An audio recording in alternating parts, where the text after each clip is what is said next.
everybody, and welcome to another edition of the One Step Better podcast.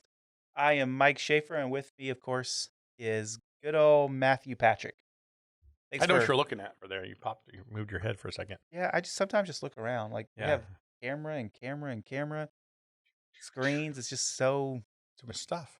Yeah, a little bit distracting every once in a while. Not because it actually is distracting, but just because I start to look around. Yeah. We should probably just start over again and re-record this. Sorry. But we're not going to because we're going to roll with it. That's Yeah. how we roll. Yeah. On the One Step Better podcast. Matt, thank you for taking time out of your busy day to come up here and talk about Always some things. glad to be up here. We're going to be talking about a topic today that is, I don't know, I would say that this may be one of your least favorite things to talk about today. And so it's going to be a lot of fun to get your perspective on it. Maybe not least favorite, but it's probably not your like top of the. I don't know where we're going with this. Yeah. Talking about like, there's some topics I don't want to talk about. I have daughters. I don't want to hear about a couple things. From a business perspective. Okay, yeah, gotcha. Come on, man. Payroll, the same thing. Payroll, yep. So we're going to talk through. No, I love talking payroll. This is a different. Well, every employer gets similar questions or some of the repeat questions from their employees from time to time. In our position here at Works, we have the opportunity to field some of these questions from HR professionals. Whether it's the owner / HR person, whoever's doing payroll. And figured it'd be a good idea to bring some of these up on our podcast to get ahead of some of this and answer some of these questions. Yep. And so if you're a business leader out there that ever deals with payroll, we're going to hopefully answer some of the questions that you have had at some point, and some of the questions that you're getting from your employees. And it'll be good for you. But before we can jump into that, we always have to start with an icebreaker. Normally, off camera or off mic, we talk about these a little bit. Yeah, I haven't gotten warmed up with this. And so right now, Matt's reading like, oh, I don't know because I forgot what the icebreaker was. I should have looked. Dang it. I didn't give you a heads up this time. So here's the icebreaker question. What celebrity do most people say you look like? Okay. Other than Brad Pitt, George Clooney. I get all those, but no. Alf? No. Chewbacca? Yeah, I would do my voice, but it's not great for the microphone. No, when I was younger, like in my teens, I often got told I look like Robert Downey Jr. And now I don't get that I look like anybody, but you sound a lot like Vince Vaughn sometimes. Really? Yes. I mean, you have a deeper voice. I think it's the cadences sometimes I talk in, but I don't know. Maybe. I've been told, like, you talk. Whenever you start a sentence, you have an upward inflection. And I think Vince Vaughn does that as well. So what do you mean by that? Yeah. Sometimes Yeah. I don't ever really get compared to celebrities. I don't really have a celebrity look like. Mm-mm. Like The Rock. Yeah, The Rock. The Hawaiian in you. The Hawaiian in me. It's my Pacific Islander background's coming out. That's the tattoo on your chest that kind of gave it away. Maybe more like The Rock and his character in Moana more than anything else. Short and wide. Yeah, short and wide. Yeah. With tattoos that move all around the place. Yeah. I don't really have celebrity look-alike. One time I was told that I look like Tom Cruise, which is like the answer is no. Not even like I'm short. I'm about the same height as Tom Cruise. But that was like I don't even. I think you're still like 6 inches taller than Tom Cruise, so you're fine. I still think I am a little bit taller than Tom Cruise, but not by much. Yeah. Yeah, I don't have a celebrity. Nope. Yeah. Well, when I was younger, I did honestly get told a lot. Robert Downey Jr. It's probably when he was a crack addict, and that's when I looked like the most like him. But I think Iron Man. But that was way before Iron Man. This was when he was a teenage, punk. Iron Man. In like weird science back in the day. No, but you answered the question. I look like Iron Man. I look like Iron Man. Yeah, I think that'd be cool. I need a cool Audi like he has. Yeah, and flying suits would be pretty neat. I guess that'd be okay too, to be able to fly and have a glowing shoot heart, lasers out of your glowing heart hands. Yeah, I'm Iron Man. Yeah, there you go. Down. Anyway. Yep. All right. Celebrity lookalikes. Maybe we should have talked about that a little ahead of time. I like it. Figure that out. Anyway, that's Send the us value your that pictures we bring. of you looking like a celebrity to One Step Better podcast. You can't get this type of value in any other podcast on the market. Nope. We have great questions. I like it. All right. Payroll questions employees will ask. This is the goal of today's conversation is really to equip our listeners with some of the FAQs, Hmm. basic questions that come in the door from new hires or from time to time that pops up from existing employees because payroll, for the most part, is basic math, but the understanding of that math and what variables go into that math equation aren't always as well known. But if you think, I always describe payroll, the most basic level is simple addition and multiplication. It's and subtraction. It's hours times rate minus taxes for the most part. But then somewhere in history, somebody came along and said, let's try to make this a little more complicated. And they did that by changing taxes and adding taxes and making things, Subject to um, tax, not subject to yeah. tax. Yep. And then they started, well, let's start deducting things from employees' checks. And so Yep. it became a little bit more complicated. And to throw another wrinkle in there are certain things that employers can and can't do as it relates to employees' paychecks. So, for example, I can't just say, hey, Becky, I'm going to take $10 out of your paycheck because you broke your binder. That is illegal. It's against the law. That's called stealing from my employees. Now, there's ways in which I can structure that to make that happen, but I have to do the work ahead of time in order to be able to deduct things from employees' paychecks. So we're going to answer some of those questions, maybe come up with a couple of questions that we haven't thought about so far as we talk this through a little bit. But to get us started, Matt, I want to say one of the number one questions that comes through from employees to their employer is why do I not have any taxes coming out of my paycheck? Well, if you have no taxes coming out of my paycheck and you're talking about federal withholding, generally either you have not earned enough in the period to jump over the initial fixed amount that you have to make before they'll start withholding from you, or you've selected an exemption status through the filing of your W 4, which in theory increased that federal limit, the fixed amount limit for you to start withholding. So you could have been like single in 7 exemptions. Well, you probably don't have to start withholding if you only made $150 in that 1 week period of time. Yeah. We're going to get a little bit nerdy about some of this stuff. And so it's really important that employers understand the W 4 and their requirements with that. If an employee completes a W 4, which is simply the federal form where an employee puts, exactly how much taxes they want withheld out of their paycheck, the employer is required to follow whatever that W 4 says. If it was filled out, incorrectly or they didn't know what they were doing or whatever, they're still required to follow that W 4. But as the employer, you can help coach your employees if you feel comfortable doing so with just basic guidance. And so here's the overall picture of the W 4. The W 4 was changed. A new version was released on 1/1/2020. And the goal of that form is to try to project out what an employee's income is going to be for an entire year. And then based on that, determine how much taxes an employee is going to pay for that year. You then divide that amount of tax divided by however many pay periods to get what is going to come out of an employee's paycheck. Now, how often does an employee do that correctly? Very, very rarely. Not often. Um, and that form isn't the most easy to be filled out. It's a little bit complicated. With the change to the W 4, it's almost like the employee has to fill out their tax return on the W 4, whereas before it was a little bit more simple than that. I will say, to the government's credit, they have made the W 4 much more accurate. As an employer, though, one of the things that you got to be prepared for is whenever employees come to you and say, hey, I used to get a big tax return and now I don't. Or I used to have taxes come out of my paycheck and now I don't. What's going on? And usually they don't do that. Like say they were hired in February of 2020 and they did their tax return in April of 21 before your employee recognizes the fact that their withholding is incorrect. They've now prepared their tax return either with a tax preparer themselves and now something's wrong. Yeah. And then they'll start placing the blame on you, and then inevitably we get a call says it's our fault. Well, let's rewind that 2 or 3 levels deep. It's the employee's fault. It is almost Mhm. always the employee's fault. Now, there are circumstances in which you took that information and maybe you put it in a payroll system incorrectly or whatever.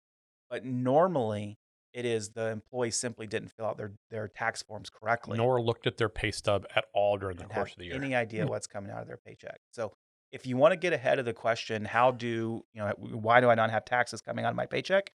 Help your employees understand what the actual W 4 is and fill that out. it's a lot easier to do that proactively than it is reactively once, hey, I'm filing my tax return and my accountant says that I now owe a bunch of money. Mr. Employer, They're going to be why pissed did off. you screw up? Yeah. I'd also say make sure you're educating your employee how to review their pay stub. Make sure they can get online to employee self-service or to whatever system you're using to make sure they can view their pay stub. They should be looking at the pay stub every pay period, in my opinion. You want to make sure that they got paid accurately, the taxes are what they expect it to be. If they're tracking their time off request or time off, making sure their balances are correct. You don't want to wait too many pay periods without being incorrect for that stuff to be able to adjust it. It's harder once it's well past the time. Yeah. It's I always find it difficult because on one level, if I care more than my employees care about this kind of stuff, it's hard to actually motivate them to look at their pay stub or even ask questions or even think about, is this right or wrong? But on another level, as the employer, it's part of my responsibility to educate my team so that they're not, because I don't, from a leader's perspective, I don't want one of my really good, solid employees coming to my office and saying, "Hey, I think that you're screwing up my paycheck because my tax software says that I I now owe have money to owe now. money." Right. I don't want that friction. Yeah, it may be their fault, but at the same time, that's an unnecessary. Yeah, and y- depending on the type of business you're in, a lot of times, if you're a restaurant business, for example, a lot of times it's maybe somebody's first job, and Yeah, they never, they weren't educated along the way by their parents or a former boss or a friend to tell them how that works. And so, unfortunately, that is somewhat of the employer's responsibility as your job as an owner to educate them on how the process works. They probably never heard about a lot of the terms that are involved on that paycheck. Even your older employees who have been working for a while may not have never understood it. So, from a proactive standpoint, this will also, the more you educate them on the front end, in the long run, you'll get a lot of gains from that because you won't get the questions to you over time from all your employees. Just makes it part of your normal process. yeah. And that's all on the federal withholding side. There's Mm-hmm. also, there's state taxes that could be coming out. It has similar state Mm-hmm. tax form. But then you have some required percentage based taxes Mm-hmm. that are going to come out of your check. But the ones that are controllable is typically done by accurately and completely filling out a W-4. And as the employer is entering that in the systems correctly, Sort of some it's common going to be things we working. see coming out of people's check just to make sure we're all on the same page, right? So we would have FICA, Social Security. Social Security and Medicare. Yep, those are the two big two. Just remember both those are employee and employer paid. The employee's paying half of that at 6.2% for Social Security and 1.45 on Medicare. Um, those are standardized. You have limits on Social Security at I think it's $141,000 annually this year. After that, you don't have any more Social Security. Also, once you're above $220,000, you'd have Medicare surtax on there at another 0.9%, I think is what it is. But all that being said, it's important for them to know that there's 7.5% of their first check of every out of every $1 is going to go to FICA and Medicare right off the get go before they even start. The old friend's joke is, who's FICA and how come he has all my money? One and back. Yeah. Yeah. And how do I elect out of the FICA system? But that's another story. So as we're in the throes of raising some kids and to be responsible for money, we make Meredith and I, we kind of have a system where we make our kids work and we pay them a commission based on the work they do. And You're such a Dave Ramseyite. it's everything from, clean the toilets to make your bed and, Same, whatever. same dollars if you clean the toilet or make the bed. No, no, definitely not. No, definitely not. It's tiered to be reflective of the work you're doing. Okay. But so one of the things that we always toy around with, and this is You're going to have FICA. the nerd in me, is all right, should we tax our kids' commission, right? So if they're getting $1, do I need to, withhold 10 cents of tax or whatever Heck it is? yeah. Make it go to the savings account. So yeah, that's the deal. Then they'll be mad at their savings account like, damn it, who's savings and how come he has all my money? How do I Who's get dad? that? Who's dad? Yeah, that's the dad tax. Yeah. Yeah. No, so those are the big two, right? Social Security and Medicare. And then other things you'll see often common from your check are you'll have health insurance deduction sometimes. If you have a retirement plan, you'll have either a simple or a 401k deduction from your paycheck. You've elected into both those things through your benefit administration. That's the normal ones that you'll see on a Correct. recurring basis. Other- Insurance and retirement. Yeah, other industries, if you're a restaurant, sometimes you'll see a uniform deduction that you've usually signed up for when That's typically something you're going to know ahead of time. they've asked you at the time. Yep.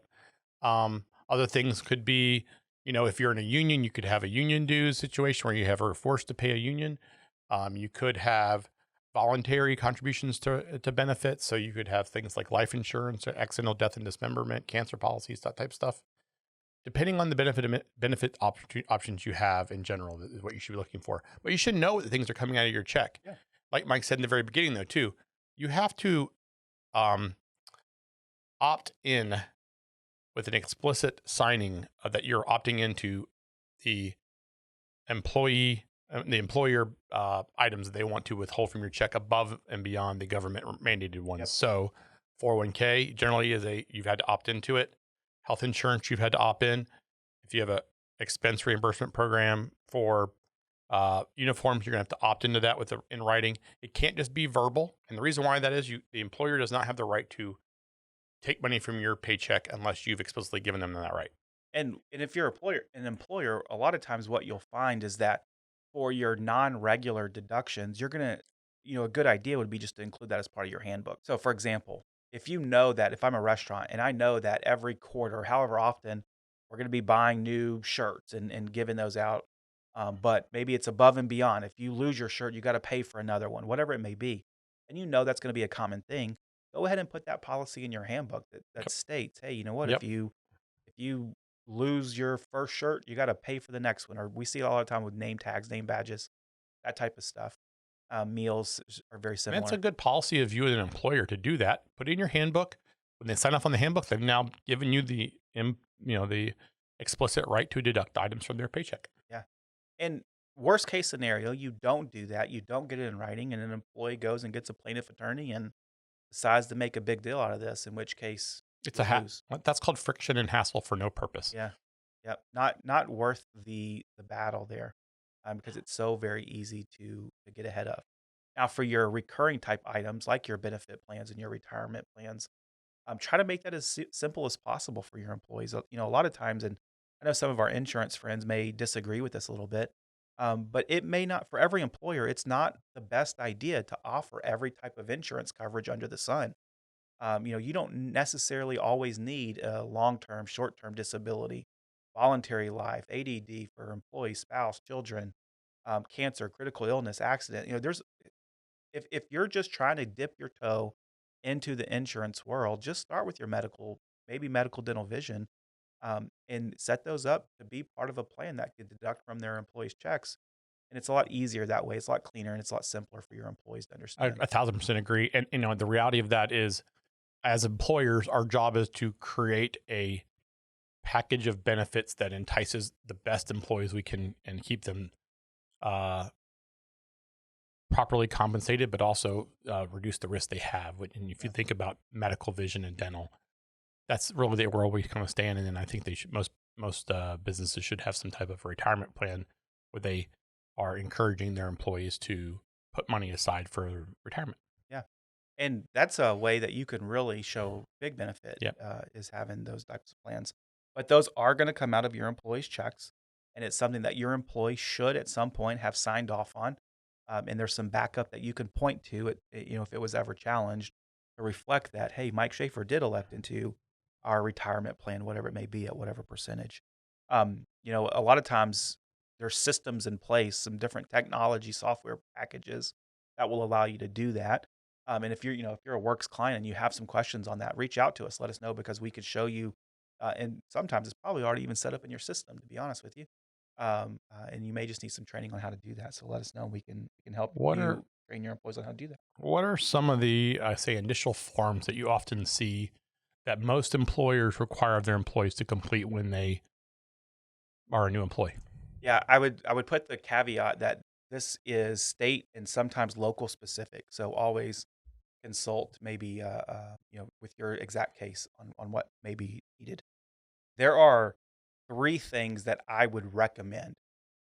Generally, at least one, sometimes two things that are required. But from what I would recommend, every time you bring on a new employee, there are three forms that you need to be getting signed as part of your onboarding process, and filled out. The first one is the tax information forms, whether it's state and federal taxes. You have to fill out a W-4. You're required to The as an employer. federal W-4 is the federal withholding form for you to Federal set withholding up your federal certificate. withholding. Yep. Yep. And that's the form that most everybody knows and is used to filling out, although hardly anybody understands what it says or how it works. And if you're a state that has state income tax or your employer works in a state that has income tax, then you'd have a state withholding, That's which is a state equivalent of a W Yep. 4. A lot of times, some of the states just allow you to use the federal W 4 as your state W 4, but the same logic still applies. You're going to basically set up your withholding for your state level. You can cut that out.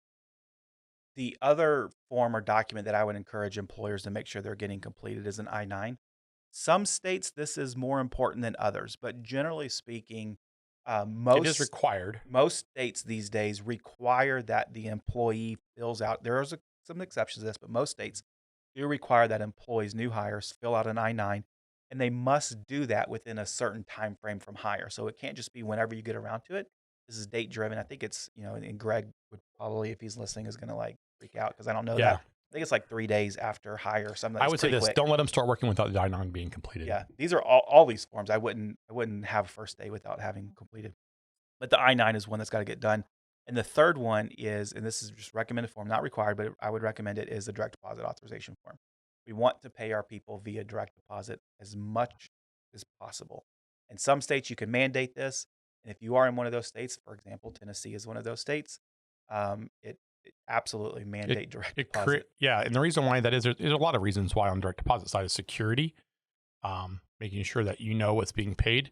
You also have you make it easy on your accountants, but you also have a very clean and understanding of what payroll cost really is running you. Yeah. Let's go back to the I-9 real quick. And the big issue about the I-9 is the purpose. Why is it so important that we completed an I-9? The purpose of the I-9 is for an employer to do their part in, I'll say, certifying that the employee you hired is eligible to work in the United States. If you don't have that, then you haven't technically done your part to make sure that that employee or that employee is even eligible to be an employee. This is the idea that you have to be a citizen, hold a green card, or a work visa in the United States to be eligible for employment. Yep. And any of those things you have to have documented. So you're looking for, if you're an employer, you're looking for such things as you have to have two forms of legal ID. Usually one of those has to be a picture ID. Usually it's a social security card and a passport, or a social security card and a driver's license and a passport, all those different things. If you have a green card, that's going to be one of your forms of ID. And if you have a work visa, that's going to have a different process. You're going to have a work visa of some kind to that determine that you're eligible to work.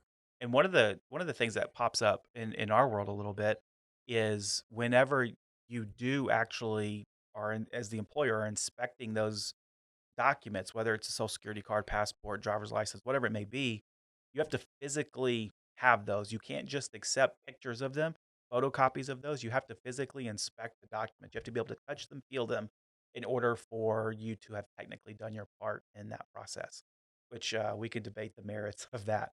But that's your requirement as the employer. And if your new hire does not or cannot produce those, you are supposed to delay starting that person until they can, I believe. Yeah, the big thing I'd say there is, you think about your passport, driver's license expire. And so we've seen that happen over time where somebody has an expired driver's license or their passport has not been renewed. That's not a valid document. It's an invalid document at this point. So it's something to be considerable of. That is a big deal. Other documents that we kind of recommend within your employee packets, a lot of times we'll have a document of the application, right?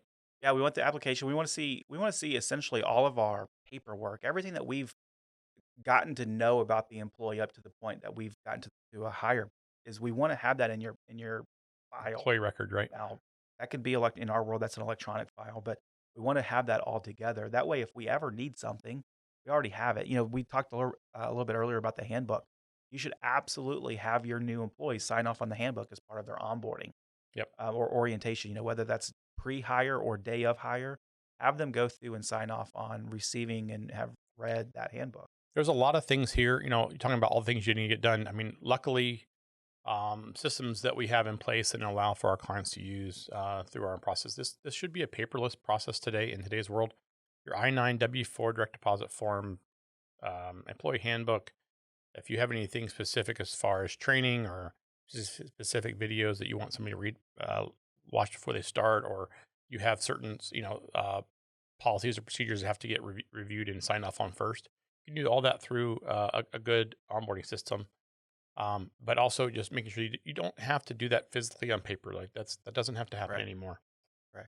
All right. Next thing we often get a lot of, it's that end of the year, and the employee, whose parents still do their tax return, start calling us around the 5th of January, start asking us when W-2s are going to be ready, Mike. Yeah, this is the one that I every year beat my head against the wall, because we'll start to get questions about when can I have my W-2, like 12/31. I mean, Yeah. it happens as soon as not even the year is done yet. And the answer that as soon as we have them, you'll have them. It does take a little bit of time because at year end we do a lot of work to make sure everything was done correctly. Just another point of validation that everything that we're doing is right before we make any filings. And so, generally speaking, we have W-2s. Just this is behind the curtain a little bit. I don't know if I should say this on the podcast. Yeah. Our W-2s are ready to go. 99% of them anyway. On January 31st, Mike. You're going to say January 31st. On January 2nd. Like 99% of them are ready to go on January 2nd. He said January 31st. We do not give those out either to our employees or even our client employees until at least mid-January. And the reason is just for those one-off circumstances in which that employer calls and says, hey, you know what? I forgot to include XYZ on that I last paid check this of the guy year. a bonus and Christmas bonus Yep. that we didn't put in his paycheck. We need to do that now. Because as soon as we hand out those W-2s and there is one thing on it that's not right, it requires not just fixing the W-2s, but 5 other things attached to year-end filings. Correct. And so we save those until, because the worst, I hate it when this happens. We'll have an employer that, hey, you know what? I forgot to include some, maybe fringe benefit or whatever on the last check of the year. And I've already given out 300 W-2s. And now what? For one employee that may need to have a fix on it, it's going to regenerate all those W-2s for everybody else. And so now it is, what are we doing with this stack of forms? And it's terrible whenever employees start to get multiple W-2s from the same employer. And so we have those ready to go. We're a little bit stingy on them. We don't give them out typically until mid-January. Once kind of we have some timelines. We put a check and balance in our system. Obviously, W-2s are tied to your annualized summary of what you've paid each employee on a specific basis. But we also reconcile between 941s, which is your quarterly filings, your state unemployment filings, your state withholding filings. We're going to reconcile to make sure that all the W-2s add up, that all your state compliance is done in total. You have an annual withholding statement that goes on to every state. So it's not just one form. All of our forms have to agree. The math has to agree. Correct. On all of them. And you could have one little silly thing where, let's say something's taxable for state, but not taxable for federal. Well, that means your state withholding could have been incorrect, which means we have to reconcile all that stuff out before we just release W-2s. And like you said, we have clients that we have, two employees. We have clients that have 500 employees. And so making sure that those are in a nice systematized way, we want to make sure that happens. I will say this, though.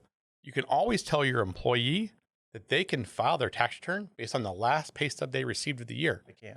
Their withholdings on there, their state withholdings on there, and their wages are there. They would also be able to determine what their taxable wages are generally because it's going to show on their pay stub. So they don't have to have a W-2 in order to file a tax return. And I always say, and also, why are they in such a hurry? The IRS doesn't even accept filings in early Correct. January. Correct. And usually electronic filing doesn't open until the end of January. And the last couple of years hasn't even opened then. Right. And even right now, there's 35 million unprocessed electronically filed tax returns. Yeah. This year is going to be a disaster anyway. They have the new advanced child tax credit. And they have those started going out checks. last week. They have employee stimulus checks, multiple stimulus checks again this year. So good luck. Yep. Your tax return's not going to be right, and it's never going to get processed. Just remember that. It's going to be a hassle this year, no doubt. But what we always say, what our official company line is, I would say, is that whenever we start to get those questions about when can I get my W-2s, they will be readily available to you by January 31st. And the reason we say that is because we're required to have those issued to the employees, or you're required as the employer to have those issued to the employees by that date. And so we actually give those out about a week ahead of time.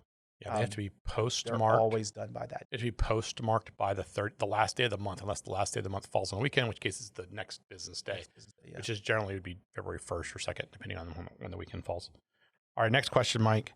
What's the difference between overtime pay and holiday pay? And the reason why, and so often you'll see somebody has 32 regular hours, 8 hours of holiday, and another 8 hours of overtime. But why isn't holiday pay time and a half? Yep. Overtime and holiday pay are very different in the most basic forms, typically because overtime is going to have a premium, which is typically going to be 150% of your regular rate, and holiday pay does not.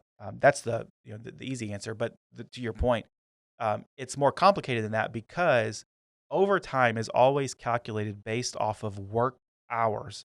If I don't work in a work week, then those hours that I got paid for not working do not qualify for overtime pay. So a question that we get is, just like your example, Matt, is, hey, I worked 32 hours. I got paid, or maybe 37 hours, and I got 8 hours of holiday pay, making my total paycheck for 45 hours that week. I didn't get any overtime. That's correct, and that's actually accurate. You should not have gotten overtime because overtime is only based off of worked hours. So PTO does not count. Holiday does not count. Now, to throw one more wrinkle into that, a lot of employers we're seeing is moving towards work holiday pay. So if it is a company holiday and I work, those hours would count towards my overtime calculations. At the same time, a lot of times those are paid out at a premium rate anyway. So a lot of times you'll get that at time and a half. Do that time and a half at time and a half? Um, uh, Consult your labor attorney. Generally speaking, no. If this is part of a designated policy in which you are saying, hey, we're going to pay the shift premium out for these hours specifically, you do not have to pay time and a half on top of your premium pay for those hours. Sometimes you do, sometimes you don't. Yep. So the great legal answer, it depends. It depends. And obviously you also have state rules that dictate Yep. this. Like California, for instance, has an 8-hour workday overtime rule. So even if they only work 37 hours in California, they work 10 days of 10 hours a day for 3 days. Yeah. They'd actually have overtime for 2 hours. In California, if you work over 8 hours a day, if you work over 40 in a week, if you work 7 consecutive, if you work, there's 5 different overtime rules in just any plan given on paying week. everybody a time and a half. You have to go to California or just avoid California if you can. Yeah, and used to in California, you just classify them as an independent contractor, call it good. Now you can't even do that there. They're an Uber driver. Yeah. Yep. So a lot of different rules there, and that's where it's really important just to have, especially as an employer this may not be your cup of tea. This may not be where you spend a lot of your time or a lot of your expertise. We wouldn't expect it to be. You need a partner in your corner that can help with that. There's a lot of great HR professionals out there that can help you with that. That gets to the last question, which is this is the one I always say. It depends, and what's the difference between an exempt employee and a non-exempt employee when it comes to overtime rules? This is a lot of times you'll get this when you're hiring somebody, and depending on the role they're in, they may not be eligible for. They're exempt employee, which means they're not eligible for overtime, or they're required to be paid for overtime, no matter what you think they are. Yeah. There's a lot of classifications here. I think the big ones in my mind, I always think of administrative as an exemption for purposes. Professional services is one. There's multiple tests that an employee has to pass in order to be an exempt from overtime. And to me, this is always a double negative. Exempt does not mean that you are exempt from Paying the overtime. rule. It means that that employee is exempt from getting paid overtime at a premium rate.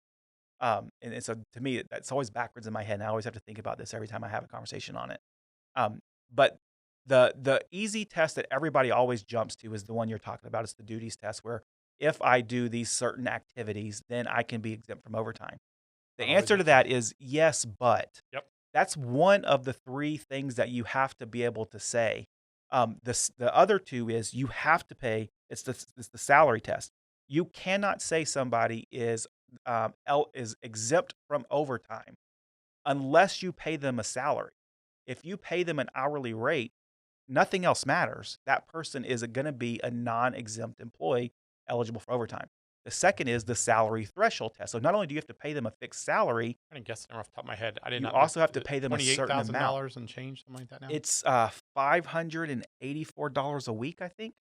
If I do the, it's somewhere around there. $28,000 and change. Yeah, it's right at 28K. And this is the one. That could be wrong. I just answered the question with a lot of confidence. I'm just trying to do math in my head real quick. I think it's like 585, 584 a week, somewhere around there. But if you don't pay a person at least that much money, They're not then eligible. don't start with what do they do. They're not eligible to be exempt from overtime. Correct. That's the double negative part. So don't start with what do they do. Start with am I even willing to pay them a salary? And is the salary I'm willing to pay them at least that much money? And if not, it doesn't matter what they do. They're going to be a non-exempt employee eligible for overtime. If you pay them over the limits and you pay them salary, Then start to look at then you have what to do look they at do. duties because it still matters, right? Yep. So one of our roles here is our sales development representative. They're an inside salesperson. That is a non-exempt job. No matter how much I want to pay them a salary, no matter what I want, they're required to be paid overtime, Yep. But to flip that on its head, we also have outside sales folks. and they are required not to be paid And overtime. they are an exempt employee. And so it's the difference between inside sales and outside sales. And so there's a lot of job duties that a person performs. Job title doesn't matter. It's what they actually do. That could get you to where you're Mhm. exempt from overtime. But you need to really actually dig into that. And obviously, if you're going to pay them an hourly rate, it doesn't even matter. I would say this, the bigger stuff that we talk about here is this is an area that I think is when we talk about our HR services, this is really what it comes on down to. These are questions that come up all the Yeah. time. You're not sure. I'm not sure what it'll look. This is why we have the service we offer. This is why we have the information we provide. It'd be a good thing to have a conversation with us at some point if you're looking for the service. Yep.